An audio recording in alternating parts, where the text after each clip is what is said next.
ರಾಜ್ಯದಲ್ಲಿ ಮುಖ್ಯಮಂತ್ರಿ ಡಿಕೆ ಶಿವಕುಮಾರ್ ಅವರ ನೇತೃತ್ವದಲ್ಲಿ ನಡೆಯಲಿರುವ ಸಚಿವ ಸಂಪುಟ ವಿಸ್ತರಣೆಯಲ್ಲಿ ಬ್ಯಾಡಗಿ ಕ್ಷೇತ್ರದ ಶಾಸಕ ಬಸವರಾಜ ನೀಲಪ್ಪ ಶಿವಣ್ಣನವರವರ ಹೆಸರು ಸಚಿವ ಸ್ಥಾನದ ಪ್ರಬಲ ಆಕಾಂಕ್ಷಿಗಳ ಪಟ್ಟಿಯಲ್ಲಿ ಕೇಳಿಬರುತ್ತದೆ. ಈ ಕುರಿತು ಪ್ರತಿಕ್ರಿಯಿಸಿರುವ ಅವರು, ಅಧಿಕೃತ ಮಾಹಿತಿ ಇನ್ನೂ ಬಂದಿಲ್ಲವಾದರೂ ಹೈಕಮಾಂಡ್ ತಮ್ಮ ಮೇಲೆ ವಿಶ್ವಾಸವಿಟ್ಟು ಅವಕಾಶ ನೀಡಲಿದೆ ಎಂಬ ನಂಬಿಕೆ ವ್ಯಕ್ತಪಡಿಸಿದರು. ಸುದ್ದಿಗಾರರೊಂದಿಗೆ ಮಾತನಾಡಿದ ಅವರು, ಸಚಿವ ಸ್ಥಾನ ಕುರಿತು ಯಾವುದೇ ಅಧಿಕೃತ ಮಾಹಿತಿ ನನಗೆ ಇನ್ನೂ ಬಂದಿಲ್ಲ. ಆದರೆ ಕಾಂಗ್ರೆಸ್ ಹೈಕಮಾಂಡ್ ಯಾವ ತೀರ್ಮಾನ ಕೈಗೊಂಡರೂ ಅದನ್ನು ಗೌರವದಿಂದ ಸ್ವೀಕರಿಸುತ್ತೇನೆ. ಮುಖ್ಯಮಂತ್ರಿ ಡಿಕೆ ಶಿವಕುಮಾರ್, ಹಿರಿಯ ನಾಯಕ ಸಿದ್ದರಾಮಯ್ಯ, ಬಿಕೆ ಹರಿಪ್ರಸಾದ್ ಹಾಗೂ ಡಾಕ್ಟರ್ ಜಿ ಪರಮೇಶ್ವರ್ ಅವರ ನಾಯಕತ್ವದ ಮೇಲೆ ನನಗೆ ಸಂಪೂರ್ಣ ವಿಶ್ವಾಸವಿದೆ. ಸಚಿವ ಸ್ಥಾನ ನನಗೆ ಸಿಗಲಿದೆ ಎಂಬ ಭರವಸೆ ಇದೆ ಎಂದು ಹೇಳಿದರು. ಇದೇ ವೇಳೆ ರಾಜ್ಯ ಅರಣ್ಯ ಅಭಿವೃದ್ಧಿ ನಿಗಮದ ಅಧ್ಯಕ್ಷನಾಗಿ ಕಾರ್ಯನಿರ್ವಹಿಸಿದ ಅವಧಿಯಲ್ಲಿ ಅಭಿವೃದ್ಧಿಗೆ ಆದ್ಯತೆ ನೀಡಿ ನನಗೆ ವಹಿಸಿದ ಜವಾಬ್ದಾರಿಯನ್ನು ಯಶಸ್ವಿಯಾಗಿ ನಿರ್ವಹಿಸಿದ್ದೇನೆ. ಅದೇ ಅನುಭವವನ್ನು ಸಚಿವನಾಗಿ ರಾಜ್ಯದ ಅಭಿವೃದ್ಧಿಗೆ ಬಳಸಿಕೊಳ್ಳುವ ಅವಕಾಶ ದೊರೆತರೆ ಇನ್ನಷ್ಟು ಪರಿಣಾಮಕಾರಿಯಾಗಿ ಕೆಲಸ ಮಾಡುತ್ತೇನೆ ಎಂದು ಹೇಳಿದರು. ಉತ್ತರ ಕರ್ನಾಟಕಕ್ಕೆ ಸಮರ್ಪಕ ಪ್ರಾತಿನಿಧ್ಯ ಸಿಗಬೇಕು ಎಂಬ ನಿರೀಕ್ಷೆ ಇದೆ. ನನಗೆ ಸಚಿವ ಸ್ಥಾನ ದೊರೆತರೆ ಕ್ಷೇತ್ರದ ಅಭಿವೃದ್ಧಿಗೆ ಹೊಸ ವೇಗ ಸಿಗಲಿದ್ದು ಜನರ ನಿರೀಕ್ಷೆಗಳಿಗೆ ತಕ್ಕಂತೆ ಕೆಲಸ ಮಾಡುತ್ತೇನೆ. ನಮ್ಮ ಕ್ಷೇತ್ರಕ್ಕೆ ಸಚಿವ ಸ್ಥಾನ ದೊರೆತರೆ ಜನರಿಗೂ ಹೆಮ್ಮೆಯ ವಿಷಯವಾಗಲಿದೆ ಎಂದು ಹೇಳಿದರು.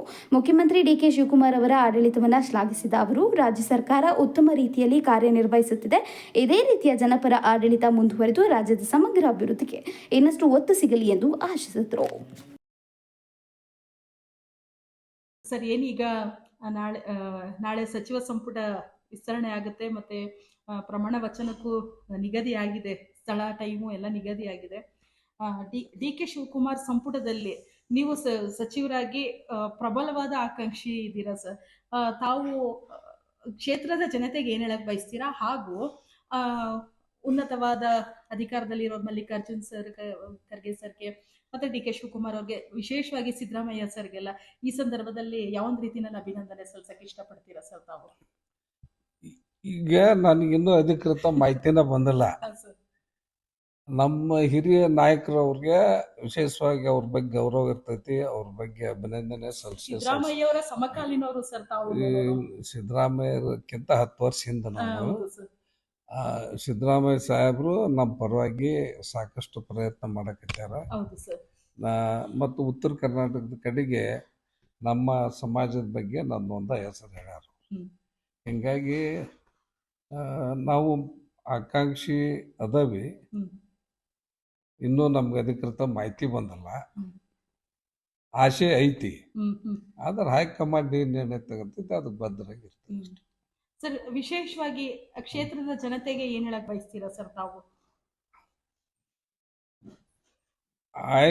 ಆಯ್ತು ಅಂದ್ರೆ ಸಂತೋಷ. ನಮ್ಮ ಕ್ಷೇತ್ರದ ಜನನು ಕೂಡ ಖುಷಿ ಪಡ್ತಾರ. ಇನ್ನೂ ಕೂಡ ಕ್ಷೇತ್ರಕ್ಕೆ, ಜಿಲ್ಲೆಗೆ ಒಳ್ಳೆ ಕೆಲಸ ಆಕವ ಅಂತ ಹೇಳಿ ಅವರು ಮನಸ್ಸಿನಾಗ ಇರ್ತಕ್ಕಂಥದ್ದನ್ನು ಹೇಳ್ಕೊಂತಾರ ಅಷ್ಟೇ. ಅವರು ಖುಷಿ ಪಡ್ತಾರೆ. ಸರ್, ಈಗ ಕ್ಷೇತ್ರ ಅಭಿವೃದ್ಧಿ ಅಂತ ತಗೊಂಡಾಗ, ಈಗ ಸಚಿವರಾದಾಗ ಇಡೀ ರಾಜ್ಯ ಎಲ್ಲಾ ಜಿಲ್ಲೆಗಳನ್ನು ಪ್ರವಾಸ ಮಾಡ್ಬೇಕಾಗುತ್ತೆ, ಮತ್ತೆ ಅಲ್ಲಿನ ಸಮಸ್ಯೆಗಳನ್ನ ಆಲಿಸ್ಬೇಕಾಗುತ್ತೆ. ಯಾವೊಂದ್ ರೀತಿನಲ್ಲಿ ಅದ್ರ ಬಗ್ಗೆ ಎಲ್ಲ ಇಡೀ ರಾಜ್ಯಕ್ಕೆ ಸಚಿವ ಆಗಿರ್ತಾನೆ ನಾನು. ಹೌದು. ಒಂದು ಕ್ಷೇತ್ರಕ್ಕೆ ಆಗಿರೋದಲ್ಲ, ಜಿಲ್ಲೆಕ್ಕೆ ಆಗಿರೋದಲ್ಲ. ಅದನ್ನ ನೀವು ಹೇಳ್ತಕ್ಕಂಥದ್ದನ್ನ ಓದ್ತೇವೆ. ಬಟ್ ರಾಜ್ಯ ಮುಖ್ಯ, ಹೌದು, ರಾಜ್ಯದ ಹಿತ ಮುಖ್ಯ. ಕ್ಷೇತ್ರ ತನ್ನ ಪಾಡಿಗೆ ಏನೋ ಅದು ತಾನು ಅಭಿವೃದ್ಧಿ ಆಗ್ತಾ ಇದೆ. ಒಂದೇನಮ್ಮ, ನಮ್ಮ ಶಾಸಕರೊಬ್ಬರು ಸಚಿವರಾಗ್ಯಾರ ಅನ್ನೋದು ಒಂದು ಖುಷಿ ಅಷ್ಟೇ, ಅಂತೇನಿರೋದು. ಯೂತ್ಸ್ಗೆ ಒಳ್ಳೆ ರೀತಿಯಲ್ಲಿ ಪ್ರೋತ್ಸಾಹ ಕೊಡಬೇಕು, ಮತ್ತೆ ಹೊಸ ಪ್ರತಿಭೆಗಳಿಗೂ ಸಚಿವ ಸ್ಥಾನ ಕೊಡಬೇಕು ಅನ್ನೋದನ್ನ ಒಂದು ನಿರೀಕ್ಷೆನಲ್ಲಿದ್ದಾರೆ ಸರ್. ನಮ್ಮ ಹೈಕಮಾಂಡ್ ಕೂಡ ಅದ ನಿರೀಕ್ಷೆಗಳಾಗೈತಿ. ನಮ್ಮ ಮುಖ್ಯಮಂತ್ರಿಗಳು ಕೂಡ ಅದ ನಿರೀಕ್ಷೆಗಳು ಅದಾರ. ಯುವಕರಿಗೆ ಪ್ರಾಧಾನ್ಯತೆ ಕೊಡಬೇಕು.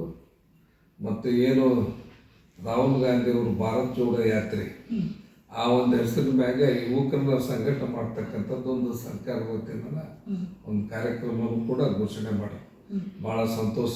ಯಾಕೆ ಯುವಕರು ಬೇಕು ನಮಗೆ ಪಕ್ಷಕ್ಕೆ ಅಂತಂದ ಒಂದು ಸಂಘಟನೆ ಮಾಡ್ತಕ್ಕಂಥ ಕೆಲಸವನ್ನ ನಾವು ಮಾಡ್ತೇವೆ. ಪ್ರತಿ ಒಂದು ಗ್ರಾಮ ಪಂಚಾಯತಿನಲ್ಲೂ ಪಂಚಾಯತ್ ಭಾರತ್ ಜೋಡೋ ಒಂದು ಸಂಘ ಮಾಡ್ತಾ ಇದ್ದಾರೆ. ಅದು ಮುಂಬರುವ ಏನು ಜಿಲ್ಲಾ ಪಂಚಾಯತಿ, ತಾಲೂಕ್ ಪಂಚಾಯತಿ ಚುನಾವಣೆಗಳಿಗೆಲ್ಲ ನೋಡ್ರಿ, ಅಲ್ಲಿ ಭಾರತ್ ಜೋಡೋ ಯಾತ್ರೆ ಅಂತಂದ್ರೆ ನಮ್ಮದು ಇರ್ಬೋದು, ಕಾಂಗ್ರೆಸ್ ಪಕ್ಷದಂತ ಇರ್ಬೋದು. ಬಟ್ ಗ್ರಾಮ ಪಂಚಾಯತಿ ಮಟ್ಟದೊಳಗೆ ಎಲ್ಲ ಪಕ್ಷದವರು ಕೂಡ ಆ ಸಂಘಕ್ಕೆ ಮೆಂಬರ್ ಆಗ್ತಕ್ಕಂಥ ಅವಕಾಶ ಇರ್ತದೆ. ಅವ್ರು ಬೇಡ ಇವ್ರು ಬೇಡ ಅನ್ನಕ್ಕಾಗಲ್ಲ. ಯಾಕಂದ್ರೆ ಸರ್ಕಾರ ಸಂಘಟನೆ ಮಾಡಿರ್ತೈತಿ, ಒಂದು ಪಕ್ಷಕ್ಕೆ ಸೀಮಿತವಾಗಿರೋದಲ್ಲ. ಅದು ಎಲ್ಲರೂ ಕೂಡ ಒಂದು ಸಂಘಟನೆ ಒಳಗೆ ಬರ್ತಾರ. ಸಂಘಟನೆ ಅವರ ಒಂದು ಲೀಡರ್ಶಿಪ್ ಅನ್ನು ಗುರುತಿಸ್ಕೊಂತಾರ. ಅವ್ರಿಗೆ ಇದು ಕಾಂಗ್ರೆಸ್ ಕಾರ್ಯಕ್ರಮ ಅಂತ ತಿಳ್ಕೊಂಡು ಕೆಲವೊಂದು ಕಾಂಗ್ರೆಸ್ ಪಕ್ಷಕ್ಕೆ ಹೆಚ್ಚಿನ ಜನ ಬರ್ತಕ್ಕಂಥವ್ರು ಇರ್ತಾರೆ. ಆ ಥರ ಒಂದು ಅದು ಸಂಘಟನೆ ಒಟ್ಟು ಯುವ ಶಕ್ತಿ ಬೆಳೆಸ್ಬೇಕನ್ನೋದು ಅಷ್ಟ ಅದು ಉದ್ದೇಶ. ಸರ್, ಏನೀಗ ಡಿ ಕೆ ಅವರು ನೂತನವಾಗಿ ಮುಖ್ಯಮಂತ್ರಿ ಆಗಿದ್ದಾರೆ. ಅವರ ಒಂದು ಮುಖ್ಯಮಂತ್ರಿ ಒಂದು ಅವಧಿಯಲ್ಲಿ 1 ತಿಂಗಳಲ್ಲಿ ಯಾವ ರೀತಿಯಲ್ಲೆಲ್ಲನೂ ಕ್ಷೇತ್ರ ಅಭಿವೃದ್ಧಿ ಇರ್ಬೋದು ಮತ್ತು ಸಂಘಟನೆ ಇರ್ಬೋದು, ಯಾವ ರೀತಿ ಒಂದು ಬಲಪಡಿಸ್ತಾ ಇದ್ದಾರೆ ಸರ್? ಈಗ ಸದ್ಯಕ್ಕೂ ಚೆನ್ನಾಗಿ ನಡೆದತ್ರಿ. ಒಳ್ಳೆ ಆಡಳಿತಗಾರ ಅವರು. ಸಂಸದರುಗಳನ್ನೆಲ್ಲನೂ ಹೊಂದಾಣಿಕೆ ಮಾಡಿಕೊಂಡು ಕೇಂದ್ರ ಸರ್ಕಾರದ್ದು ರಾಜ್ಯ ಸರ್ಕಾರದ್ದು ಅನುದಾನಗಳನ್ನೆಲ್ಲ ಒಟ್ಟಿಗೆ ಹಾಕೊಂಡು ಏನು ಕರ್ನಾಟಕ ಉತ್ತಮ ರೀತಿಯಲ್ಲಿ ಅಭಿವೃದ್ಧಿ ಮಾಡಬೇಕು ಅಂತ ಪಣ ತೊಟ್ಟಿದ್ದಾರೆ ಸರ್. ನಿನ್ನೆ ಮೈಸೂರಲ್ಲೂ ಅದೇ ಹೇಳ್ಕೊಂಡಿದ್ದಾರೆ, ಪ್ರಧಾನಮಂತ್ರಿಯವರು ಕೈ ಜೋಡಿಸ್ಬೇಕು ನಮ್ಮ ಜೊತೆನಲ್ಲಿ ಅಂತ. ಅದ್ರ ಬಗ್ಗೆ ಅವ್ರು ಒಳ್ಳೆ ಸಂಕಲ್ಪ ಇಟ್ಕೊಂಡಾರ. ರಾಜ್ಯದ ಅಭಿವೃದ್ಧಿ ಬಗ್ಗೆ ಎಲ್ಲರಿಗೂ ವಿಶ್ವಾಸ ತಗೊಂಡು ಕೆಲಸ ಮಾಡ್ಕೊಂತ ಆಸಕ್ತಿ ಐತಿ. ಅದನ್ನು ಮಾಡ್ತಾರ ಅಂತಕ್ಕಂಥ ನಮ್ದು ವಿಶ್ವಾಸ ಐತಿ. ಸರ್, ಏನು ಕಾವೇರಿ ನದಿ ನೀರಿದ್ದು ಹೋರಾಟಗಳು ಸುಮಾರು ವರ್ಷದಿಂದ ನಡೀತಾ ಇದೆ. ಅದ್ರ ಬಗ್ಗೆ ಧ್ವನಿ ಎತ್ತಲ್ಲ ಅಂತ ಅದು ಬೇರೆ ಹೇಳ್ತಾ ಇದ್ದಾರೆ ಸರ್. ನೋಡ್ರಿ, ಅವನ್ನೆಲ್ಲ ನೀವು ಅದನ್ನ ಬೈಪರ್ಕೇಶನ್ ಮಾಡಕ್ ಹೋಗ್ಬಾರ್ದು. ಮಾಧ್ಯಮದವರು ಕರ್ನಾಟಕ ರಾಜ್ಯ ಅಂದ್ರೆ ಎಲ್ಲ ಒಂದ. ಎಲ್ಲರ ಒಂದ್ ಕಡೆಗೆ ನೋವಾತಂದ್ರೆ ಇಡೀ ರಾಜ್ಯಕ್ಕೆ ನೋವಾಗಿರ್ತವೆ. ನಾವು ಕಾವೇರಿ ಪರವಾಗಿರ್ತೇವೆ, ಕೃಷ್ಣಾ ಪರವಾಗಿರ್ತೇವೆ, ತುಂಗಭದ್ರಾ ಪರವಾಗಿರ್ತೇವೆ, ಇಡೀ ರಾಜ್ಯದ ಪರವಾಗಿರ್ತವೆ. ಸರ್, ವಿಶೇಷವಾಗಿ ಕ್ಷೇತ್ರದ ಜನತೆಗೆ ಈ ಸಂದರ್ಭದಲ್ಲಿ ಏನ್ ಹೇಳಕ್ ಬಯಸ್ತೀರಾ ಸರ್ ತಾವು? ಏನಲ್ಲ, ಆ ಕ್ಷೇತ್ರ ಜನ ನಮ್ಮನ್ನ ಅತ್ಯಂತ ಗೌರವದಿಂದ ಉತ್ತಮ ರೀತಿಯೊಳಗೆ ನಮ್ಮನ್ನ ಚುನಾವಣೆಯಲ್ಲಿ ಆಸೆ ಕಳಿಸ್ಯಾರ, ಶಾಸಕನನ್ನಾಗಿ ಮಾಡ್ಯಾರ. ಅವ್ರಿಗೆ ಇನ್ನೂ ಒಂದು ಆಸೆ ಏನಪ್ಪ, ನಮ್ಮ ಶಾಸಕರು ಮಂತ್ರಿ ಆಗಲಿ ಅಂತಕ್ಕಂಥದ್ದು ಅವರು ಆಸೆ ಇರ್ತೈತಿ. ಆಸೆ ಈಡೇರಲಿ ಅಂತೇಳಿ ಅವ್ರು ಖುಷಿ ಪಡ್ಲಿಕ್ಕೆ, ಸಂಭ್ರಮ ಆಚರಣೆ ಮಾಡಲಿಕ್ಕೆ ಕಾತುರದಲ್ಲಿ ಇರ್ತಾರ. ಎಷ್ಟು ಜನ ಬರೋರಿದ್ದಾರೆ ಸರ್? ಎಷ್ಟು ಜನ ಬರ್ತಾರ ಈಗ ನೋಡ್ರಿ, ಜನ ಬರೋದ್ ಲೆಕ್ಕ ಹೇಳೋದಕ್ಕಿಂತ ನಂದಿಂದ ಕನ್ಫರ್ಮ್ ಆಗಿಲ್ಲ. ಕನ್ಫರ್ಮ್ ಆದ್ನಪ್ಪ ಅಂದ್ರೆ ಇಷ್ಟು ಜನ ಬರ್ಬೋದು, ಬರ್ಲಿಕ್ಕಿಲ್ಲ ಅಂತ ಹೇಳ್ಬೋದು. ಮುಂದೆ ಹೇಳೋದು ಅಷ್ಟು ಸಮಂಜಸ ಅಲ್ಲ.